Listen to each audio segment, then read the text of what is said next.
The Great Quake, the strongest earthquake ever recorded in human history. The quake lasted for an hour, shaking the city to its foundations and causing a tsunami that claimed close to 2 million lives.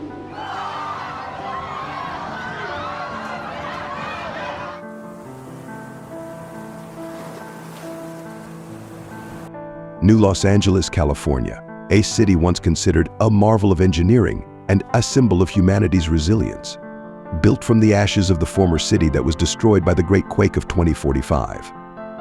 The world's greatest minds and engineers came together to rebuild this city as a utopian dream. It took over 2 decades and cost $50 trillion, but the result was a giant cube city, 130 stories high and covering 150 square miles. Magways bustling with millions of magmobiles, flying vehicles that could reach speeds of 150 miles an hour. However, now, New LA looks like a ghost town. No activity, no flying vehicles, no bustling city life. The once glorious city has become a haunting reminder of the devastation brought by the AD event. On February 25th, asteroid DMN 669 hit Earth, pulverized 150 million people, and wiped Indonesia off the map, leaving behind a 400-mile-wide impact crater. The ash and debris hung in upper atmosphere, blocking the sun for 3 months and causing darkness for the entire planet. 650-foot-high wall of water slammed against the world. New LA and other cities built like it, with flood diverting systems, suffered less damage. Cities built the older way were submerged under ocean water. The shock waves from the impact sent millions of tons of rocks, debris, and ash hundreds of miles into space, creating a ring of debris around Earth like Saturn. The impact knocked Earth out of its orbit, closer to the sun. More than a third of the population died. The Earth was no longer the same. The asteroid impact had shifted it closer to the sun and caused the major fault lines to widen and extend by miles. The intense heat had unleashed creatures from the depths of the Earth, gargoyle-like demons with razor-sharp teeth and claws that could rip a man apart with one swipe. A few months later, humanity had been on a mission to escape this dying planet for years, but as the demons started to overwhelm the first defensive walls around the fault lines, the urgency to leave became even greater. They quickly realized that one wall would not be enough to protect against a massive demon attack, so they constructed a second wall, half a mile from the first. This wall was a massive feat of engineering, towering 66 feet high and 16 feet wide, made from an impenetrable blend of carbon steel and titanium alloys. Humanity had been on a mission to escape this dying planet for years, with the governments of the world building giant spaceships known as Arks to evacuate as many people as possible. In the chaos and rush to escape, LT Colonel Adamu found himself facing a dilemma. He was determined to stay behind, but he had a 21-year-old daughter, Romeo, to consider. She was the only family he had left after the passing of his wife years before. He didn't know how he was going to tell her that he was staying behind to face the unknown dangers on a dying planet. She doesn't know yet. She wouldn't understand why I have to say. You're all alone. Silver Boy, what makes you think you can protect this city by yourself? Well, well. Looks like we've got ourselves a hero. Hard to keep up with the old man. Still. I admit it. You still got it, Dad. Of course I do. Don't get carried away in your old age now. Happy birthday, Dad. Thanks. 66 now, right? Not that old, Ramia. Not that old. How are you, Jake? I'm good, Adamu. You're looking good too for 38. You're becoming more like Ramia. Dad, Jake and I have been working on a gift for you for the past year. We wanted to give it to you under different circumstances, but knowing how much you dislike surprises, I hope you like it. What is it? Dorothy, open the garage door. Wow, how did you? Never mind. Do you like it? Is this a V-Rod? A Harley-Davidson V-Rod? These are like dinosaurs now, a gas motorcycle from the 20th century. Finding parts for this dinosaur wasn't too easy. That's why it took us a year to put it together. Without Jake's knowledge of gas engines, I wouldn't have been able to do it. Are they even legal to operate these days? Who cares now? The government is too busy getting everyone off the planet to enforce traffic laws in these last few days. We rushed to finish it in time for your birthday, so you can enjoy it in the little time we have left on Earth. We probably only have a few more days here, and then it's off to KP202. I am not sure I want to leave Earth for KP202.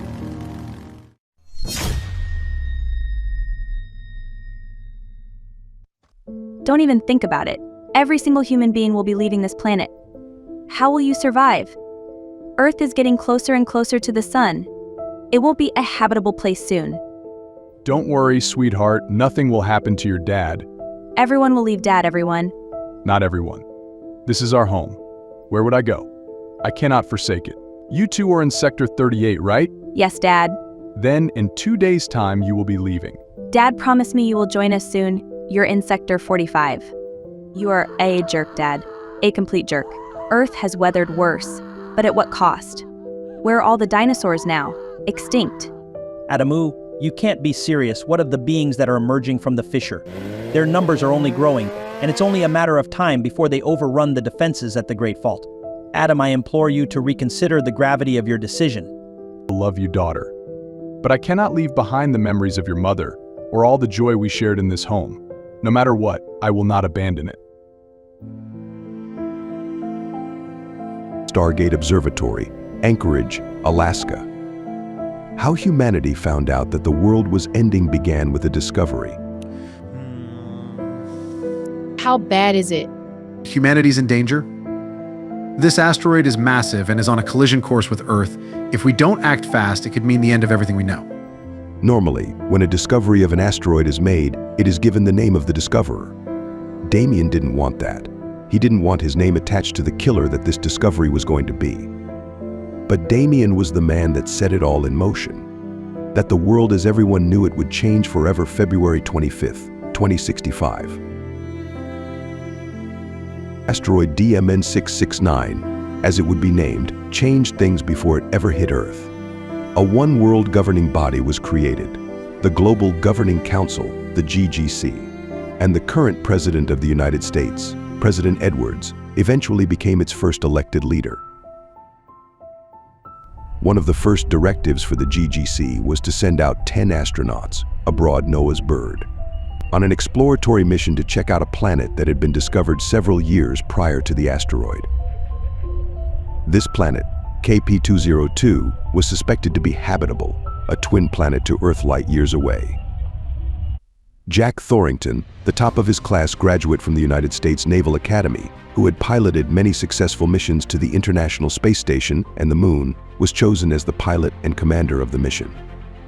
Cosmonaut Yulisinka Dimitrov, pilot who had piloted many Russian space seasoned missions, was second pilot selected as the second pilot. Li Cheng, a mission specialist from China with 24 months of experience on the International Space Station, was in charge of overall mission safety and success. Sakura Ishihara, a Japanese flight engineer and electronic systems specialist with 8 months of experience in orbit on the International Space Station, was responsible for maintaining and repairing the ship's equipment and computer systems. Roberto Borelli, an Italian chemist and biology scientist, was chosen to lead the research in his field. Elsa Lucas, a launch vehicle control engineer from Sweden, was selected for her expertise in rocket engineering. Jose Perez, a highly skilled avionics specialist from Mexico, was chosen for his technical proficiency in aerodynamics. Dr. Lilith Youssef, an archaeologist and geologist from Israel, was selected for her expertise in geological research. Dr. Carlos Lopez Mosconi, an astrophysicist from Argentina, was chosen to study the celestial bodies in the universe. Dr. Elham Mubarak, a 26-year-old physician from Egypt and the youngest team member, was selected for her medical expertise and youthful energy. With a deep breath, Jack set the RAP engine to RAP 2 speed and pushed the button on his control panel. A wormhole bubble opened up in front of the ship, and in a flash, Noah's bird was swallowed by it and disappeared. Everything was stretching, warping, bending, and distorting. But suddenly the ship's time warp engine whirred to a halt. Brace yourself, we're all out to make history. This is unbelievable. Never expected it to have 2 moons. I'm making sure to store as many photos and live feeds as possible to take back home. We need to document everything we see. Yes, that's what we came here for, but now we have to think about sending a small crew to investigate and explore our new home. We'll take the shuttle and a rover. The crew of 4 explored the vast, untamed wilderness of planet KP-202, eager to document every inch of this alien world. They marveled at the colorful and unique flora and fauna they encountered along the way, but they also encountered dangerous creatures that tested their courage and survival skills. 2 grueling years, and they didn't know all that they were going to encounter. The team worked tirelessly to ensure everything was in order for the launch. They checked and rechecked all systems, supplies, and equipment. With each passing hour, the excitement grew, until finally, the launch was only minutes away. The mission for the astronauts getting information on KP-202 was to last for 2 years. Plants and animals. Creatures never seen before. As the team continued to explore the planet KP-202, they encountered more and more of its strange and exotic wildlife. Each new discovery was met with unease, wonder, and awe. Hint of caution, but an unease. Wow, look at the size of those things. Those are called grazers. They are herbivores, but watch out for their massive tusks. They can be very dangerous if provoked. Oh my God, predators. Dr. Borelli is in the middle of the stampede. Everyone get down. It's not working. Just run into the rover. We must take Doctor to safety. That was really close. We must be really cautious in this planet. It isn't safe at all. Continued as the crew their exploration of the planet, they stumbled upon a strange structure buried deep within the dense forests of KP-202.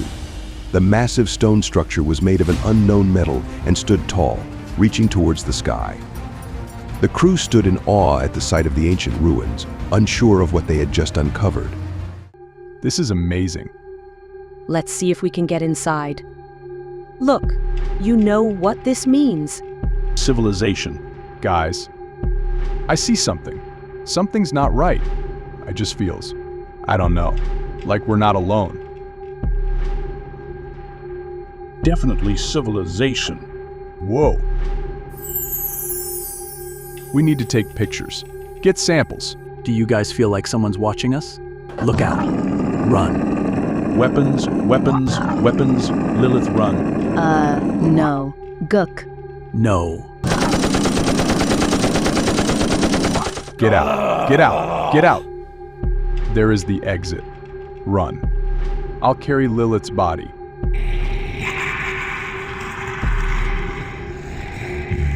To the rover. Jack, friend, that was insane. We were super lucky getting out of that place, at least you and I. This planet isn't safe at all. What are we going to do? Humanity relies on us. We need to keep the public confident in the idea of a new habitable planet, not one filled with dangers and mysteries.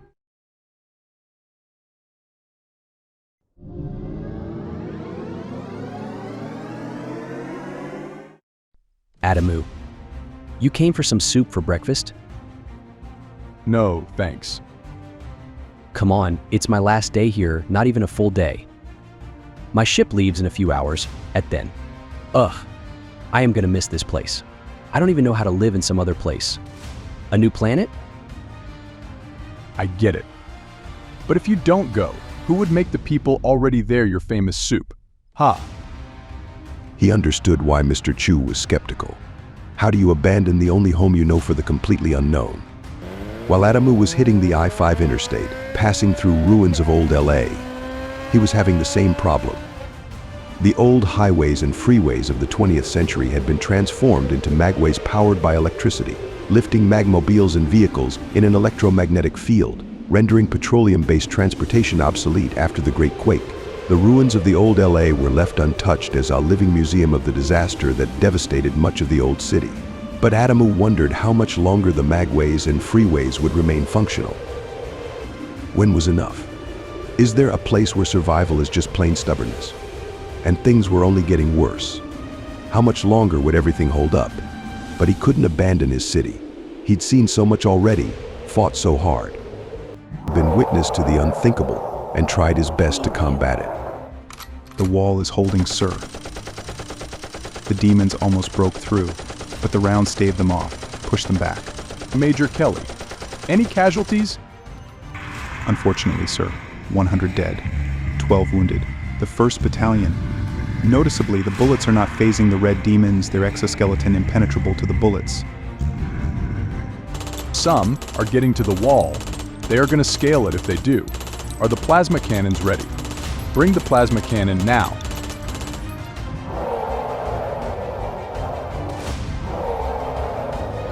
Hurry. They're climbing. They're coming. On my command. Fire. Sir, it worked. It worked. The remnants of the red demons, mostly disintegrated, a few hurt and injured, are retreating back to the fault line. For now.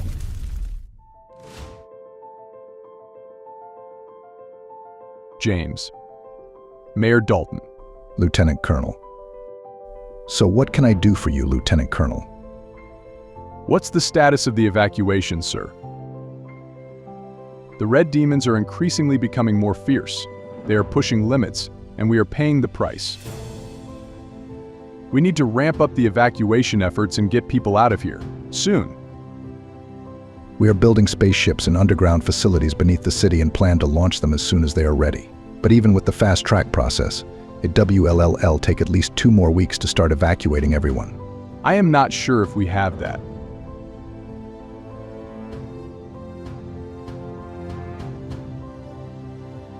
Visitors arriving. Visitors arriving. Visitors arriving. Who are the visitors? I have identified the electronic signature of your daughter's mag bike. There is a companion with her. Open the door for them.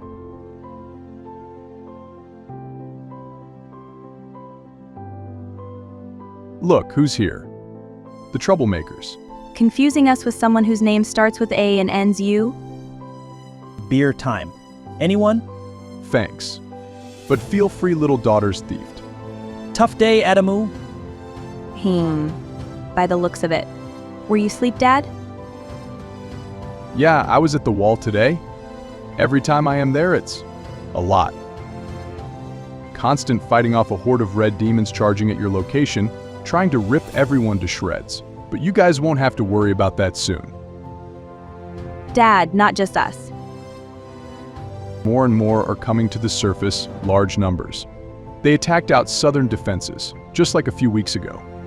Look, I know what sector I am in. I know when I am supposed to leave according to that. But military can't leave until all civilians are evacuated, sweetie. And that's that.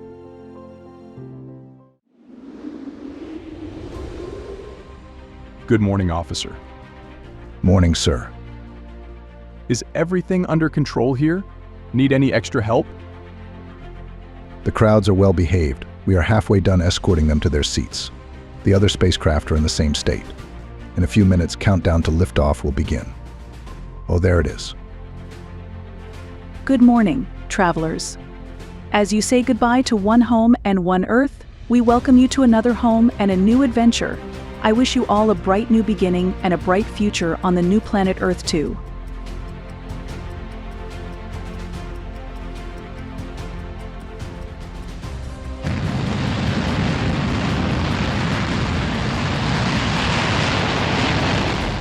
Godspeed, travelers. Godspeed. Riding back to his home where his daughter and her fiancé waited for the last time, Adamu could not help but think about his wife.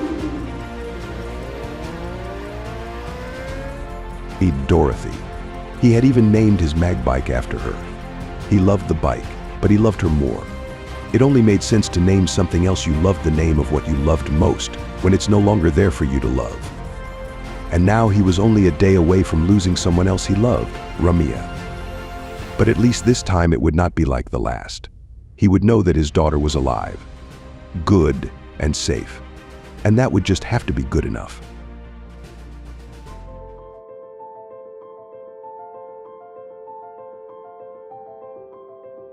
What is going on? I am thinking. One last ride on this Earth? To the evacuation site. Let's do it. Ha ha ha, you better not be letting me win. Never, sweetie. Never.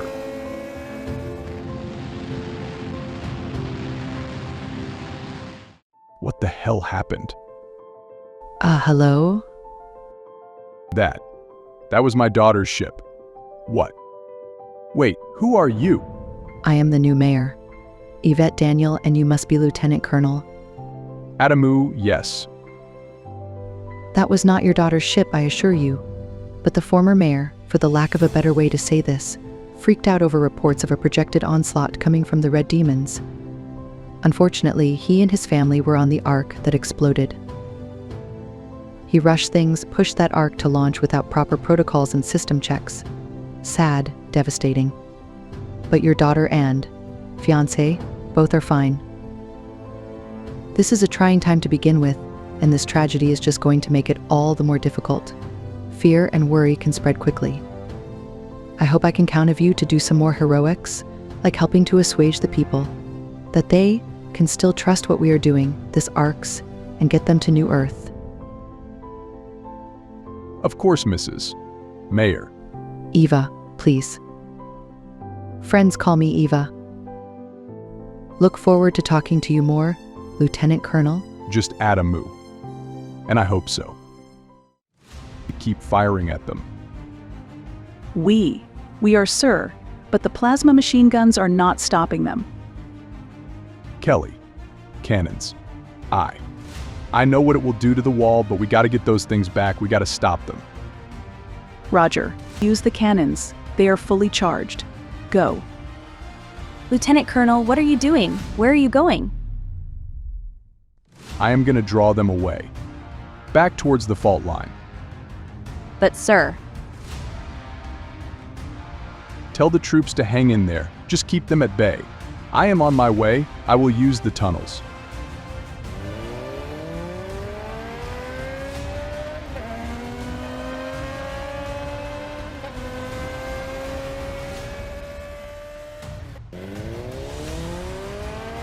I am getting closer. I just got out of the tunnel system.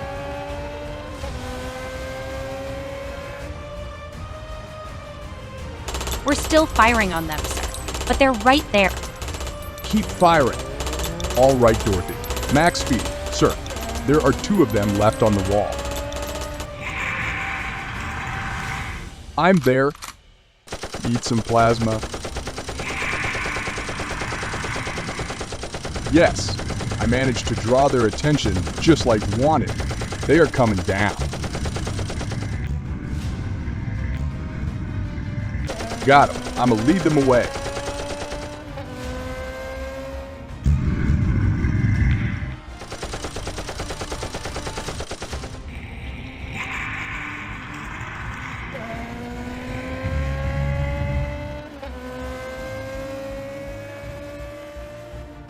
Now we're going to have a real conversation.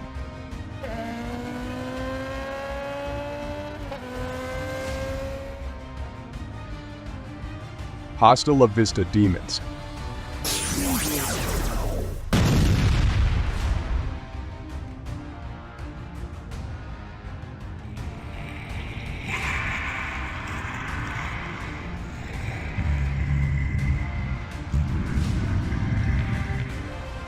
Ah, you want more. No problem, buddy.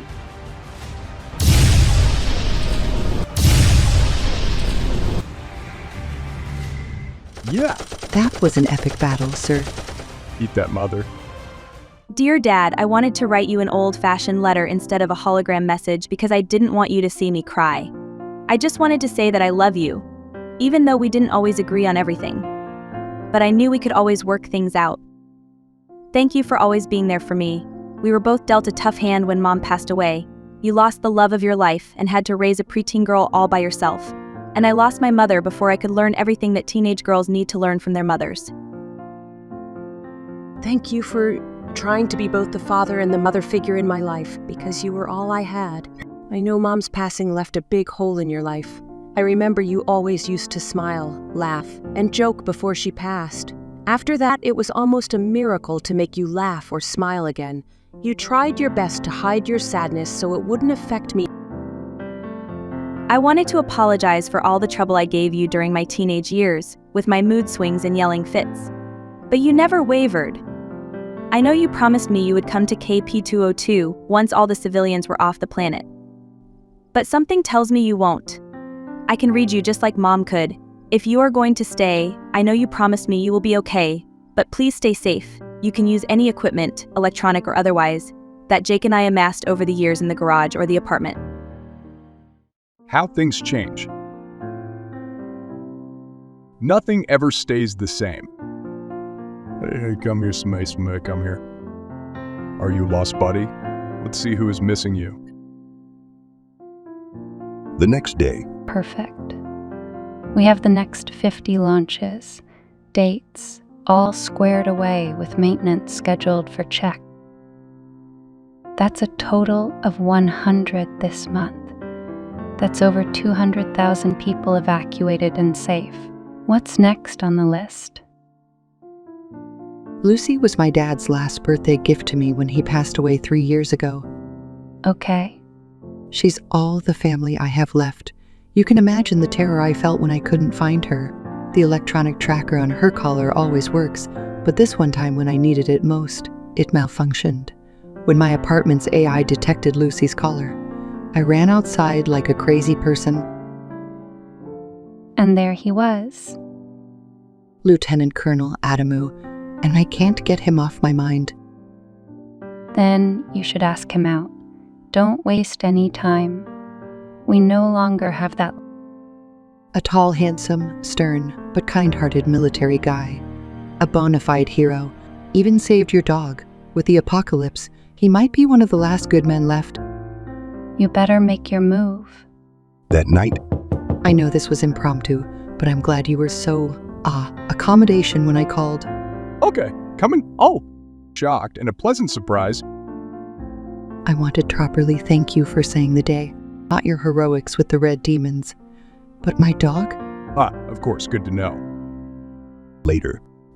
Yes, so Lucy is being doggy sat tonight by my secretary and good friend Jane, who by the way convinced me to call you for this. Well, thank you to Jane, and to Lucy for going missing. It's funny. When I went to Chu's restaurant the other night, it was because I was really feeling lonely. With Ramia and Jake gone. Chu's was where my wife and I had our first date. Oh, I'm so sorry, No, don't I'm glad I went, I'm glad I felt lonely. It led me to Lucy, which then led me to you. And that's how we got here. To this moment, I'm enjoying this moment. To enjoying this moment. But serious? Very sorry about your wife. Thank you. It's been a while, though. So, what about you? Well, no, Mr. Right for me. Not yet. But yeah, I've been busy with my education and career, and for the past few years, I've been taking care of my father. There have been a few men here and there, but nothing serious enough to hang my hat on. My mom left me and my dad when I was 5, and no one's ever seen her again. I guess she wasn't too thrilled about being tied down by family. But my dad's always been there for me. Just like you assumed a role of both father and mother for Ramia after your wife passed. Another glass? Oh my, I wish I could, but I can't. Some meetings tomorrow morning. Oh yeah, of course, I walk you to the door. I really enjoyed this. I enjoyed spending time with you, getting to know you. Me too. Very much. Have a good night, Lieutenant Colonel. We'll try.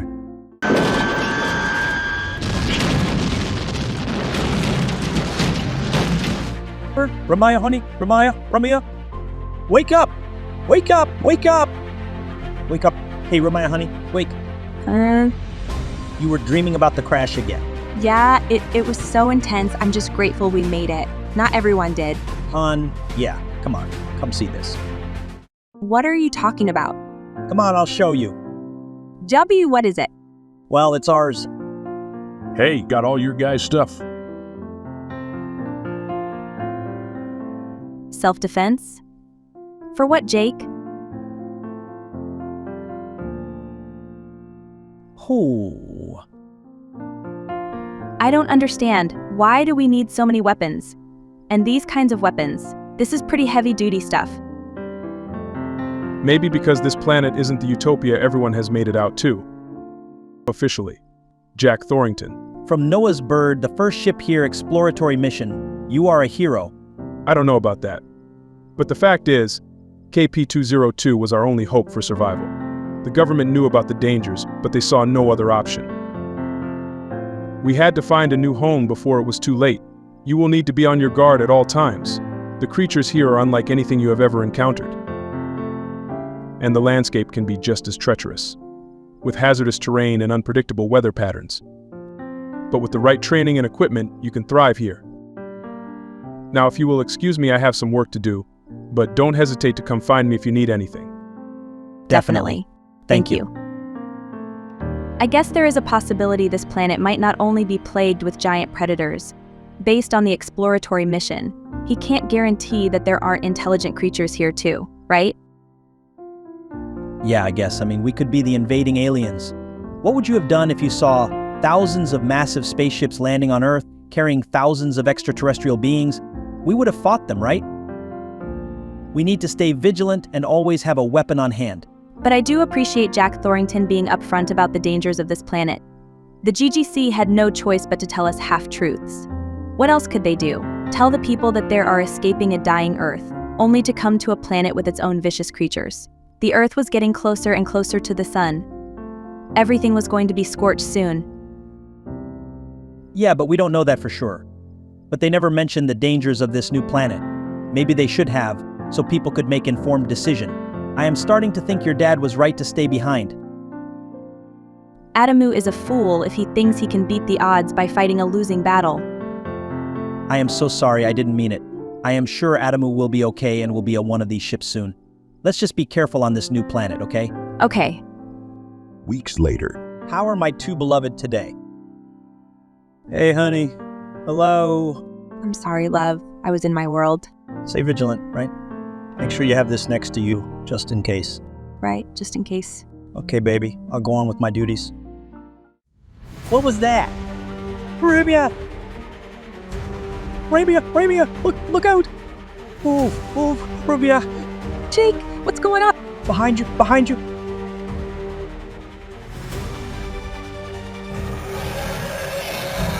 No.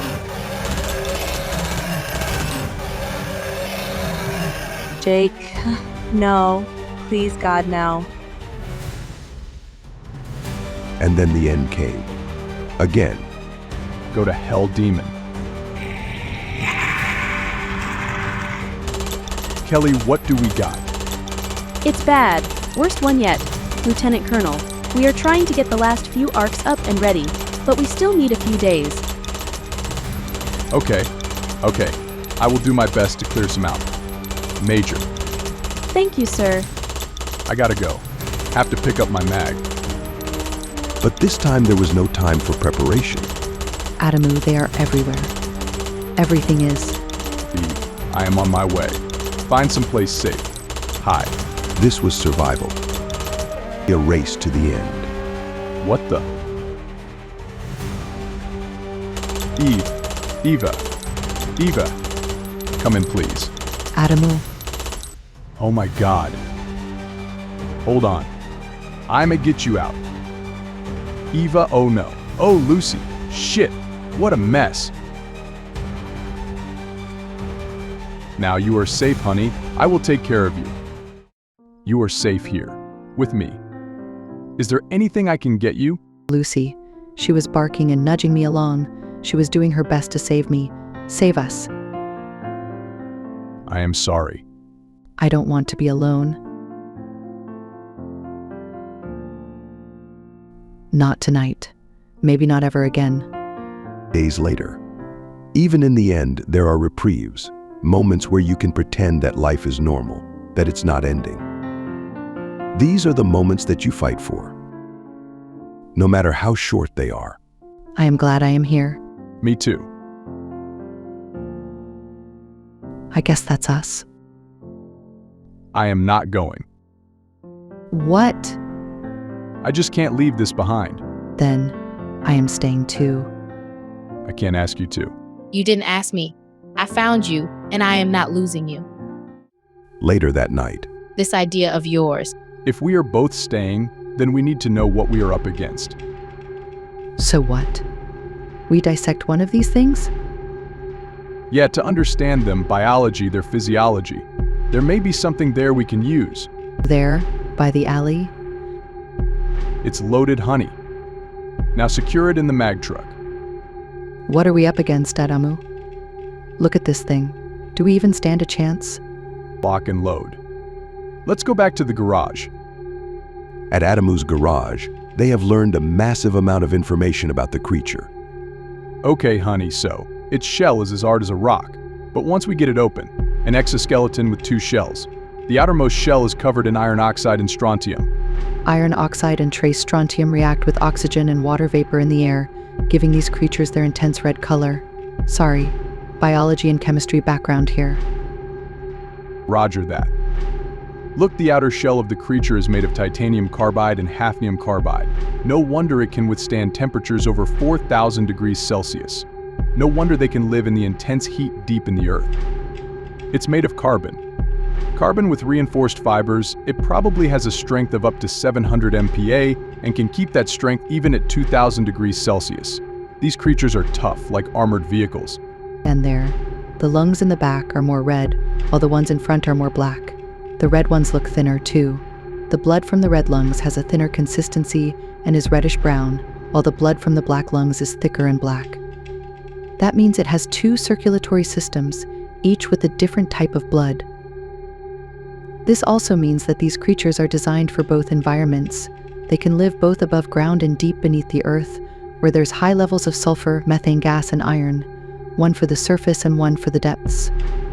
When they are deep beneath the earth, their surface circulatory system probably goes dormant, as it's not needed. But when they come to the surface circulatory system is reactivated and slowly becomes functional, while the other goes dormant and gradually deactivates. That's probably why the red lungs are smaller now, but if the theory is correct, the red lungs that will breathe oxygen will become larger over time, and the other ones will become smaller. That makes perfect sense. That's why when these creatures first emerged from underground, they were in a phase and didn't wander too far from the Great Fault. But as they spent more time on the surface, they started to adapt to the new atmosphere and become bolder and stronger. That's when they started attacking us. Know what else this means? This isn't the first time these creatures have come to the surface. They probably emerged hundreds of thousands or even millions of years ago and wiped out any existing human or animal life. Ever heard gargoyles? What now? Okay, Dorothy, accept the communication. Comms are falling down. This is Major Kelly, sir. We are receiving a lot of noise. It's only a matter of time until we go offline. The city is completely overrun. The last Arks are prepared to launch. Are you and the mayor sure about your decision? We are. New LAA is completely overrun by the red demons.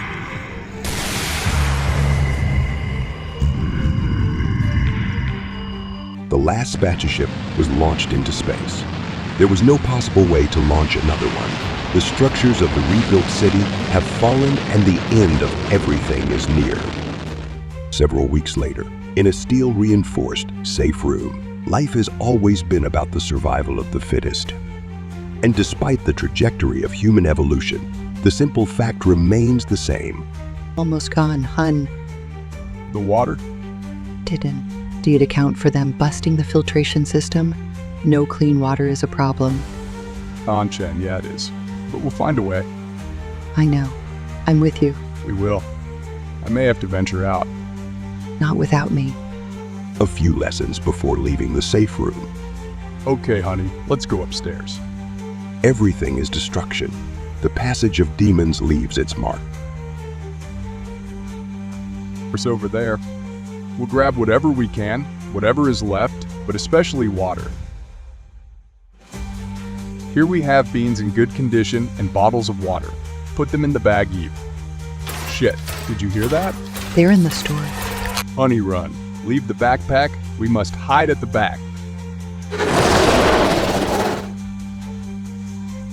Look, the cold chamber. Get in quick.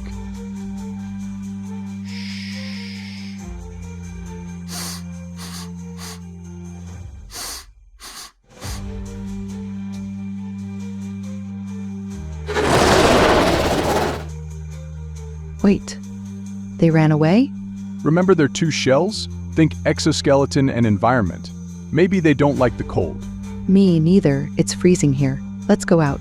Hours later, Here's the gasoline, babe. Do you really think this will work? And why not the Mac bike? I do. And the electrical grid system has been compromised.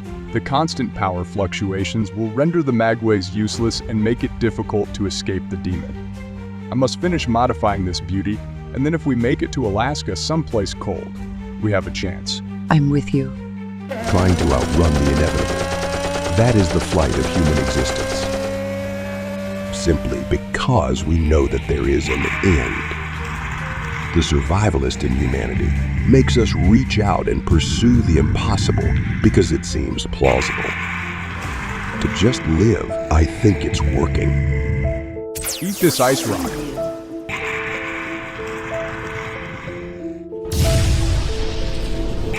There are too many. We must escape. Go on, honey. We are leaving them behind. What hell? Wait, here, babe, I'll check. Help! Eat this, mother. Take her, please. I can't go on. I'm going to take care of her as if she were mine. Take it for granted. The journey for a safe house started. As the new family advanced, the presence of demons was diminished. The need for saying fuel was higher, and the V-Rod was too heavy to continue carrying weapons with no apparent use. With every mile they made, the colder it got, so they became masters of scavenging places for warmer clothes and rations. The baby never became a burden. On the contrary, it strengthened family ties.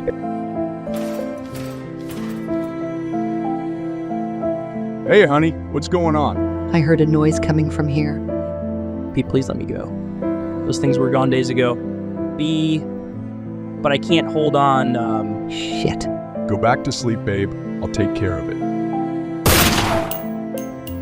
Dear Dad, I hope this message finds you well and that you manage to survive the demon apocalypse. If you are able to receive this, I implore you to reply as soon as possible. Just the thought of knowing that you are safe would bring me immense comfort. The colonists on the new planet KP-202, including myself, have faced countless challenges since our arrival.